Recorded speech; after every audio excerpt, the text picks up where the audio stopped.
दोस्तों जल्दी से आपके अपने चैनल और गुरुजी को सब्सक्राइब करें और घंटी पर क्लिक कर दें ताकि आपको पता चल जाए कि अपना इंग्लिश का पीरियड शुरू हो चुका है। हेलो स्टूडेंट्स, कैसे हो आप लोग? आई होप सब बढ़िया होंगे। तो आज हम लोग एक और पोएम करेंगे बीए पार्ट सेकंड में ब्रिज यूनिवर्सिटी के I wandered lonely as a cloud, जिसको हम डैफोडिल्स के नाम से भी जानते हैं। विलियम वर्ड्सवर्थ की पोएम है। वैसे तो ये लगभग आपको बहुत सी यूनिवर्सिटीज़ में मिल जाएगी सिलेबस में, बहुत ही फेमस पोएम है। तो लगभग जितनी भी पॉपुलर यूनिवर्सिटीज़ हैं मतलब इंडिया में, सभी के सिलेबस में इसको जगह मिल जाती है। एक्चुअली उनके सिलेबस में ये मिलती है। तो आज हम इनको पढ़ेंगे। तो पोएम शुरू करने से पहले मैं आपको कुछ विलियम वर्ड्सवर्थ के बारे में बता देता हूँ। हाँ, वैसे विलियम वर्ड्सवर्थ के बारे में एक्चुअली क्योंकि वो खुद इतने फेमस हैं, उनके बारे में मैं क्या ही बताऊँ, पर फिर भी एज ए टीचर मैं आपको उनका बेसिक इंट्रोडक्शन और उनके बारे में कुछ जानकारी दे देता हूँ कि वो किस तरह के राइटर थे, उनकी फेमस क्या क्या मतलब पोएम थी, वो बारे में थोड़ा सा हम समझेंगे एक बार। तो देखो, सबसे पहले तो इनका लाइफ स्पैन था। एक्चुअली 1770 में जन्म हुआ और 1850 में इनकी डेथ हुई। अब क्योंकि ये एक बहुत ही प्रॉस्पर फैमिली से बिलोंग करते थे, मतलब समृद्ध परिवार था, समृद्ध परिवार था। इनको कोई धन धान्य की कमी नहीं थी, पैसे वैसे सब घर में अच्छे थे। 5 भाई बहन थे, फादर लॉयर थे। तो एक तरह से कह सकते हो आप कि कोई वैसी फैमिली में कोई इकोनॉमिक इशू या उस तरह से कोई सोशल इशू नहीं था। इनका अच्छा खासा समृद्ध परिवार था। अब वर्ड्सवर्थ जो थे, उन्होंने अपनी एक्चुअली राइटिंग कैरियर 1793 के आसपास स्टार्ट कर दिया था। 1793 के आसपास स्टार्ट कर दिया था। और 1795 में ये कॉलरिज से मिले। किससे मिले? कॉलरिज, फेमस पोएट है ना कॉलरिज, वही उनसे मिले ये, जो इनके मित्र बन गए बहुत अच्छी तरह, बहुत जल्दी मतलब। और फिर उनके साथ में मिलके इन्होंने क्या पब्लिश किया? 1798 में पब्लिश की लिरिकल बैलेड्स।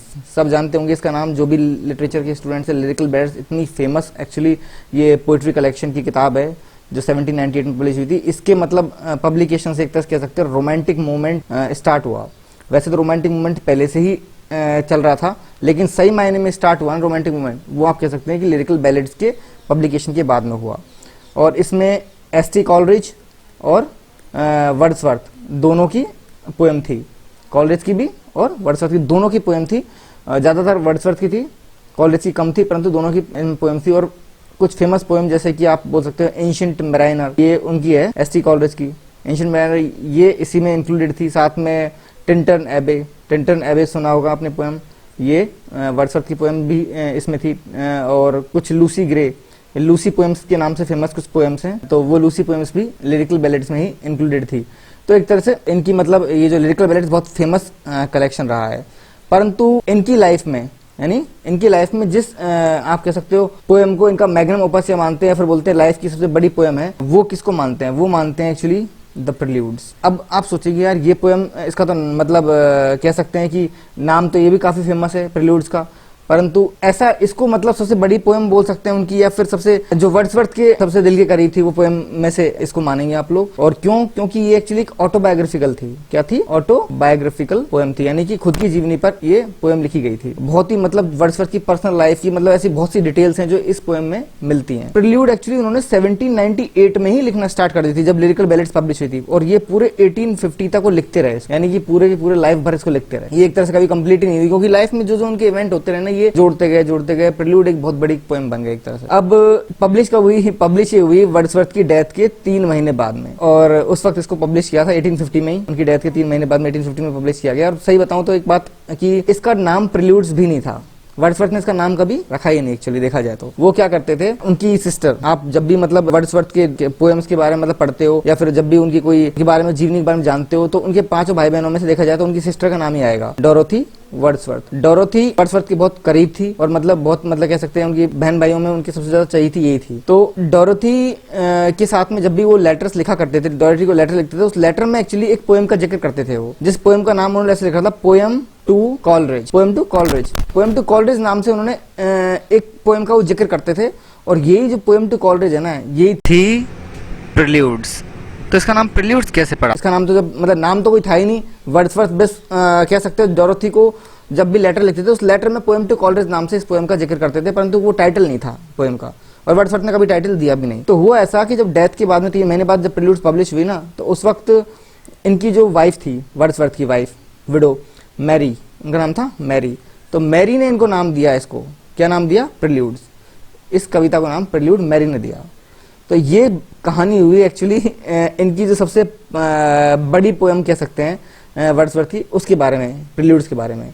ठीक है, अब हम बात करते हैं, हम जो आज पढ़ने वाले हैं, I wandered lonely as a cloud, यानी डैफोडिल्स के बारे में। डैफोडिल्स जो पोएम है, डैफोडिल्स हम जनरली इसका नाम जानते हैं, वरना I wandered lonely as a cloud इसको टाइटल के रूप में देख सकते हैं, क्योंकि ये लाइन की मतलब पोएम की पहली लाइन है, उसी को टाइटल बना रखा है। तो देखो ये जो पोएम थी ये पब्लिश हुई थी 1807 में, और ये किस पोइट्री कलेक्शन पब्लिश हुई थी? ये हुई थी poems in 2 volumes, poems in 2 volumes नाम से एक पोइट्री कलेक्शन था जो 1807 में पब्लिश हुआ था, उसी के अंदर ये पोएम थी। अब आप सबने मतलब जो भी लिटरेचर के थोड़े जिनको नॉलेज है, जो एमए कर रहे हैं उनको तो सब पता ही होगा, बाकी जो बीए में भी नए नए आए हैं उनको भी थोड़ा बहुत उन्होंने पढ़ा होगा, तो उनको आइडिया होगा, लिरिकल बैलेड्स का नाम उन्होंने सुन रखा होगा, ठीक है, क्योंकि वर्ड्सवर्थ की पोएम्स का नाम आते हैं, लिरिकल बैलेड्स का नाम आता है, परंतु किसी ने इस पोइट्री कलेक्शन का नाम बहुत कम लोगों ने सुना होगा, पोएम्स इन 2 वॉल्यूम्स करके जो ये है। परंतु देखा जाए ना तो लिरिकल बैलेड्स इतनी फेमस हो गई, परंतु इस पोइट्री कलेक्शन के अंदर वर्ड्सवर्थ की बहुत ही फेमस पोएम्स हैं।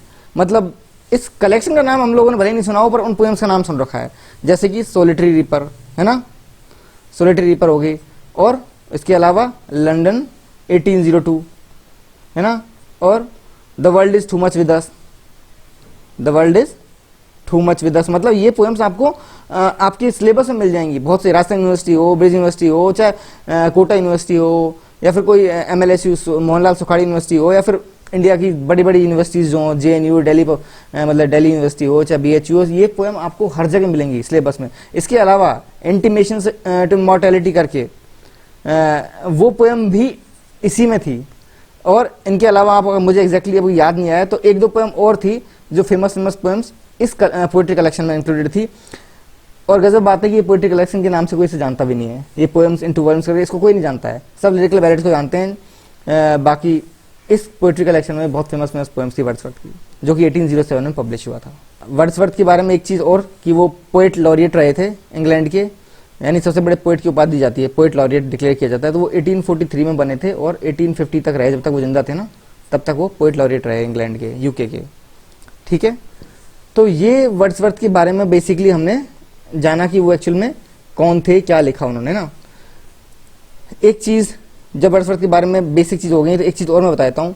1800 का जो उनका लिरिकल बैलेड्स का एडिशन था ना, उसमें उन्होंने एक प्रीफेस इंक्लूड किया था, प्रीफेस, और उस प्रीफेस में उन्होंने अपनी पोइटिकल थ्योरी ऑफ पोइट्री बोल सकते हैं इंक्लूड की थी। उनकी थ्योरी क्या थी पोइट्री के बारे में, वो उन्होंने पूरी समझाई थी इसमें, मतलब प्रीफेस में उन्होंने इंक्लूड की। 1800 के एडिशन का जो प्रीफेस है ना, उसमें बाद में 1802 के एडिशन में और उसको एक्सटेंड कर दिया, एक्सप्लेन कर दिया ढंग से, परंतु पहली बार 1798 के में नहीं थी, ये ध्यान रखना, 1800 वाले में आई थी। 4 बार लिरिकल बैलेड्स पब्लिश हुआ, मतलब 4 एडिशन रहे लिरिकल बैलेड्स के, 1798, 1800, 1802 और 1805, 4 बार पब्लिश हुआ है। तो ये जो सेकंड एडिशन था 1800 वाला, इसमें पहली बार प्रीफेस इंक्लूड हुआ था, जो 1802 में और एक्सप्लेन कर दिया डिटेल में। तो इस प्रीफेस में उनकी जो थ्योरी है ना पोइट्री के बारे में, कि वो क्या समझते हैं कि पोइट्री एक्चुअल में है क्या, देखो ये अगर आपको समझना है तो मेरा एक लेक्चर है सेपरेटली, जिसका लिंक मैं वीडियो के डिस्क्रिप्शन में डाल दूंगा, वहां जाके सुन लो, है ना। वो ज्ञानदूत प्रोग्राम के अंडर मैंने लेक्चर दिया है, उसमें मैंने डिटेल में समझाया कि ये एक्चुअली ये थ्योरी है क्या। अभी फिलहाल इसमें टाइम है नहीं, तो हम इसमें थ्योरी नहीं समझेंगे, ठीक है। तो चलो अब हम टेक्स्ट पे चलते हैं डायरेक्टली। चलो टेक्स्ट पढ़ते हैं आगे कि एक्चुअली ये पोएम कैसी है। बहुत सिंपल पोएम है, बहुत अच्छी पोएम है, और आपको समझने में कोई तकलीफ नहीं होगी, ईजी पोएम है। वर्ड्सवर्थ वैसे भी बहुत टफ वर्ड्स यूज नहीं करते थे। तो चलो स्टार्ट करते हैं पोएम को।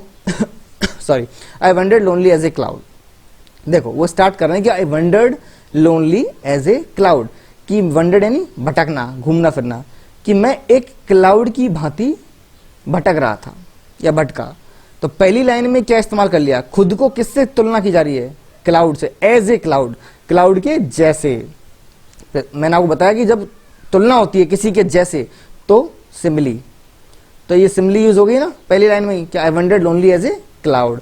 आगे देखते हैं, that floats on high over vales and hills, कि मतलब एक बादल जो कि तैरता है किसके ऊपर, घाटियों के ऊपर और पहाड़ियों के ऊपर। जैसे कि बादल घाटी और पहाड़ियों के ऊपर घूमता रहता है, उसी तरह से मैं भी घूम रहा था, मैं भी भटक रहा था घाटियों में, पहाड़ियों में, जंगल में, सब जगह।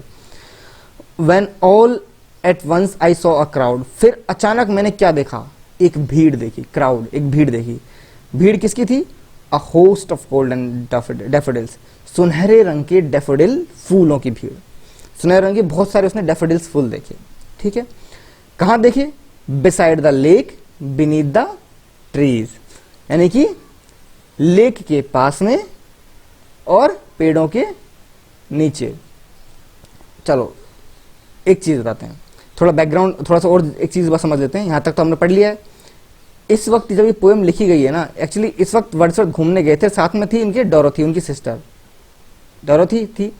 तो एक्चुअली इन्होंने क्या किया, इनको मतलब है ना, एक झील है, लेक डिस्ट्रिक्ट में झील है, उल्स वाटर लेक, उल्स वाटर लेक नाम से एक झील है। उस झील के किनारे पर इनको ये बहुत सारे डैफोडिल्स दिखाई दिए, तो उसका ये मेंशन कर रहे हैं, उस पल का, उस मोमेंट का, जब ये घूमने गए थे अपनी बहन के साथ में। तो बता रहे हैं कि लेक के पास में पेड़ों के नीचे इनको डैफोडिल्स नजर आए, fluttering and dancing in breeze, जो फड़फड़ा रहे थे और नाच रहे थे हवा के साथ में।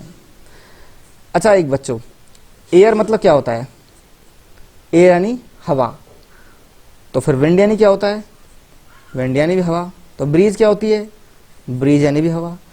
एक्चुअली एयर वो हवा है जो शांत है, जो बह नहीं रही है, जो हर जगह व्याप्त है, आपके चारों तरफ सब जगह एयर। जो एयर बहने लग जाती है वो होती है विंड। और ब्रीज एक खास तरह की क्या है? विंड है, बहने वाली हवा है, जो कि जनरली सुबह सुबह ही मिलती है, ठंडी हवा होती है, मंद मंद बहती है, तो वो ब्रीज हो गई। तो बता रहे हैं कि देखो, fluttering and dancing in the breeze, यानी कि जो डैफोडिल्स हैं वो क्या है? फड़फड़ा रहे हैं और नाच रहे हैं। किस में नाच रहे हैं? मतलब हवा में नाच रहे हैं, ब्रीज में, ठंडी हवा में सुबह की। Continuous as the stars that shine, वो अब देखो वो कैसे नजर आ रहे हैं। इतने सारे डैफोडिल्स देख लिए पोएट ने और उनकी बहन ने, तो वो नजर कैसे आ रहे हैं? वो नजर आ रहे हैं कॉन्टिन्यूस, लगातार, बहुत सारे एक साथ दिखाई दे रहे हैं। Continuous as the stars that shine and twinkle on the milky way, किस तरह से? जैसे कि बहुत सारे तारे चमक रहे हैं, टिमटिमा रहे हैं, किसमें? मिल्की वे, आकाश गंगा में जिस तरह से बहुत सारे अनगिनत तारे हैं ना, वो चमक रहे होते हैं, टिमटिमा रहे होते हैं, उसी तरह से बहुत सारे डैफोडिल्स नजर आ रहे हैं उनको। तो एक और सिमिली यूज हो गई कि डैफोडिल्स की तुलना स्टार से की है मिल्की वे से, सिमिली यूज हो गई ना, ठीक है। अब देखो आगे बढ़ते हैं हम लोग। तो अरे ये क्या समझ, हाँ देखो, they stretched in never ending line, तो वो जो डैफोडिल्स हैं वो नेवर एंडिंग लाइन, मतलब ऐसा होता है नजर खत्म ही नहीं होगी, मतलब लाइन खत्म ही नहीं होगी, बहुत दूर दूर तक नजर आ रहे हैं, never ending line. Along the margin of bay, खाड़ी के पास में, खाड़ी के किनारे किनारे, झील के पास में बहुत सारे डैफोडिल्स नजर आ रहे हैं उनको।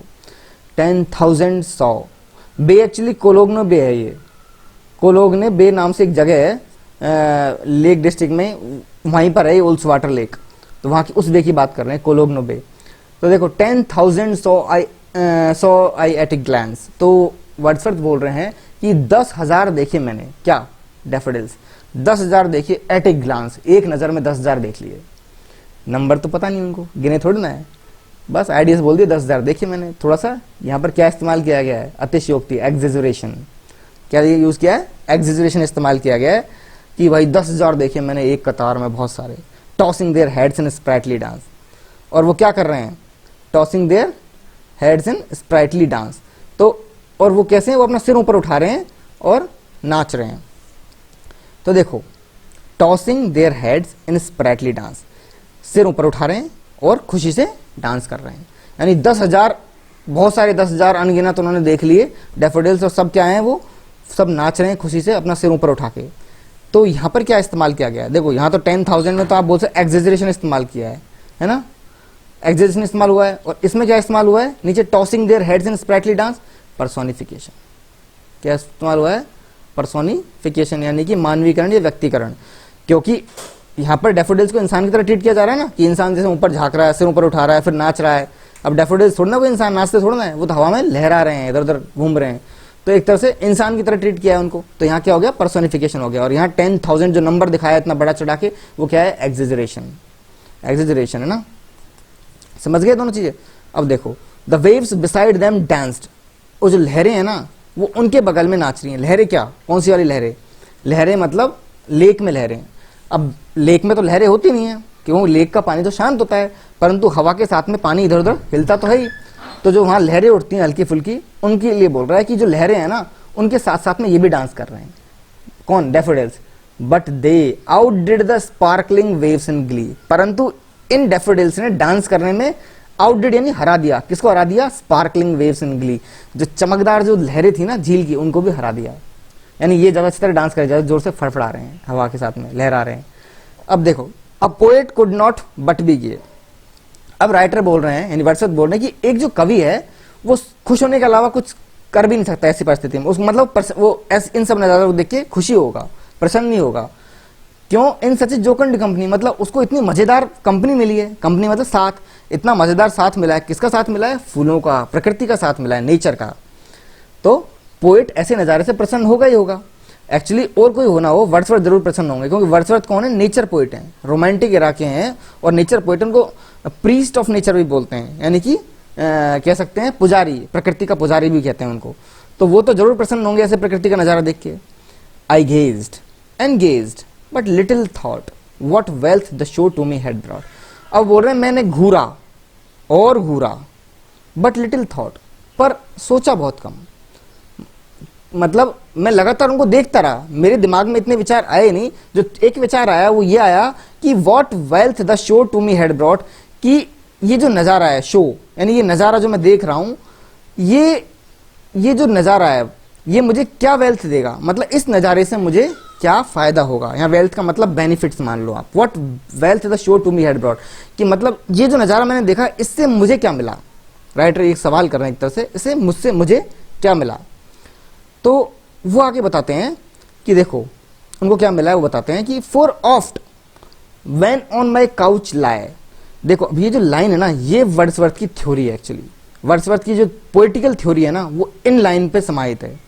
वो बोल रहे हैं फॉर ऑफ्ट, कि अक्सर, व्हेन ऑन माई काउच आई ले, कि जब अक्सर मैं मेरे काउच, यानी कि काउच एक तरह से पलंग टाइप का होता है, सोफा दीवान टाइप का, कि जब भी मैं अपने काउच पर लेटता हूं, इन वेकेंट और इन पेंसिव मूड, यानी जब मैं खाली हूं, मतलब मेरे पास कोई काम नहीं है, मैं खाली बैठा हुआ हूं, इन वेकेंट और इन पेंसिव मूड, या फिर मैं सोच विचार वाली मुद्रा में बैठा हुआ हूं, कि मैं बहुत सोच विचार वाली मुद्रा में हूं, थोड़ा दुखी हूं, सैड वाला सोच विचार वाला, कि सैड होते हुए थोड़ा सोच विचार, और खाली हूं। तो ऐसी मुद्रा में जब मैं मेरे काउच पर लेटा हुआ हूं, तो दे फ्लैश अपॉन दैट इनवर्ड आई, तो वे मुझे नजर आते हैं मेरी अंदरूनी आंख में। अंदरूनी आंख मतलब मन की आंख में, इनवर्ड आई यानी मन की आंख में मुझे नजर आते हैं, मतलब मुझे वो दिखाई देते हैं। कौन? डैफोडिल्स, मुझे डैफोडिल्स दिखाई देते हैं। ठीक है, अब देखो which is the bliss of solitude. तो बोल रहे हैं कि ये जो मुझे इस तरह से नजर आते हैं ना, यही तो एकांत की, एक तरह से एकांत का बेनिफिट है, कि इंसान सॉलिट्यूड में उसको, मतलब इंसान को ये मिल रहा है, मतलब एक खुशी मिल रही है, ये एकांत की खुशी है, एकांत में प्राप्त की हुई खुशी है, कि उसको वो नजारा दिखाई दे रहा है एकांत में बैठ के।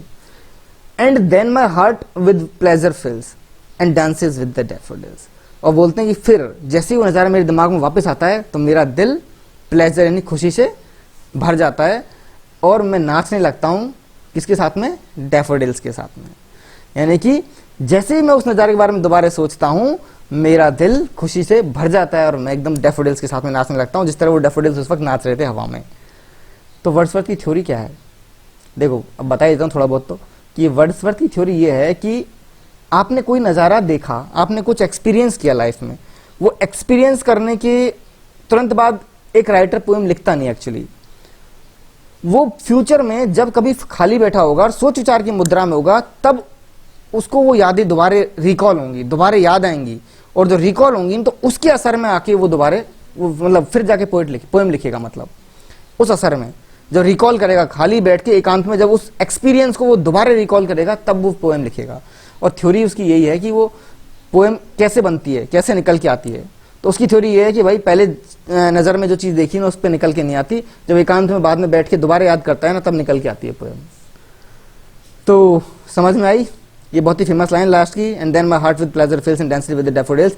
किसी भी एग्जाम में मिल जाएंगी, इसको उठा के दे देते हैं लोग मतलब हम ही लोग हम ही टीचर लोग, और तो कौन देंगे ये लोग। मतलब अभी भी मन से वो स्टूडेंट वाली फीलिंग गई नहीं है ना, दिल तो बच्चा है जो भी ये लोग खुद ही, अब तो खुद ही इस बिरादरी में आ गए हम लोग टीचर वाली में, परंतु कोई बात नहीं हम ही दे देते हैं। पर ये फेमस लाइन है, किसी भी कंपटीशन एग्जाम में भी आ जाती है, कहीं पर भी आ जाती हैं। तो ठीक है, समझ में आई पोएम? समझ में आई? वर्ड्सवर्थ की बेसिक लाइफ के बारे में पता चला, समझ में आया क्या क्या लिखा उन्होंने, और उनकी थ्योरी क्या थी। वो थ्योरी समझनी है तो डिटेल में मैं लिंक डाल दूंगा, ठीक है, वहाँ से आप सुन लेना उसको। तो चलो नेक्स्ट पोएम के साथ में जल्दी, नेक्स्ट पोएम या जो भी होगा उसके साथ में जल्दी मिलूंगा। Till then good bye.